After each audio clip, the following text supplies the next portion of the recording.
Viktor Orban est né le 31 mai 1963 au sein d'une famille de la classe moyenne rurale. Il a 55 ans, il a deux frères plus âgés. Diplômé en 1987, juriste, il part vivre dans l'est du pays pour une période de 2 ans. Il travaille aussi à Budapest comme sociologue stagiaire au ministère de l'Agriculture et de l'Alimentation. En 1989, il obtient une bourse de la fondation Soros pour étudier la science politique et l'histoire de la philosophie libérale britannique. Il interrompt son cursus en 1990 pour se présenter aux premières élections législatives post-communistes. Il se marie en 1986, il a 5 enfants. Protestant, marié à une femme catholique, Orban est féru de football et de littérature hongroise. Il renforce le rôle de l'État dans l'économie, le contrôle des institutions financières, la lustration des anciens communistes.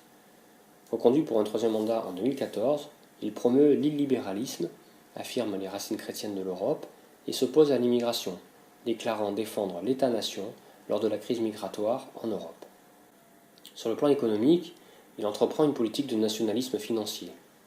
Les caisses de retraite privées sont nationalisées, la première tranche de prêt du FMI est rejetée, et la Hongrie s'acquitte de la dette contractée. Il réduit l'indépendance de la Banque centrale, lui accorde un droit de veto sur le budget de l'État. Il réduit les dépenses de fonctionnement de l'État, moins 5% de fonctionnaires, réduction du nombre de ministères, division par 2 du nombre de députés.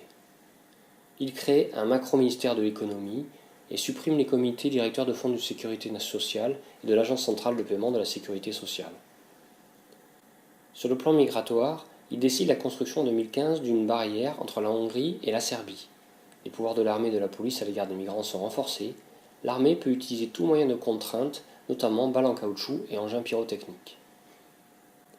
Sur le plan idéologique, Viktor Orban est un populiste de droite.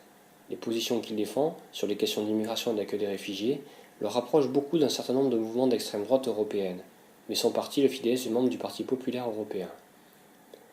Il est contre l'idée que la démocratie implique le libéralisme politique. Il affirme qu'une démocratie n'est pas nécessairement libérale, et que même sans être libéral, on peut être démocrate. Ce sont pour lui des États illibéraux qui ne renient pas la valeur fondamentale, comme la liberté, quand il parle de Singapour, de la Chine, de l'Inde, la Russie, la Turquie. Au niveau européen, son parti est affilié au Parti populaire européen. Au niveau mondial, il est accroché à l'Internationale démocrate centriste et l'Union démocrate internationale.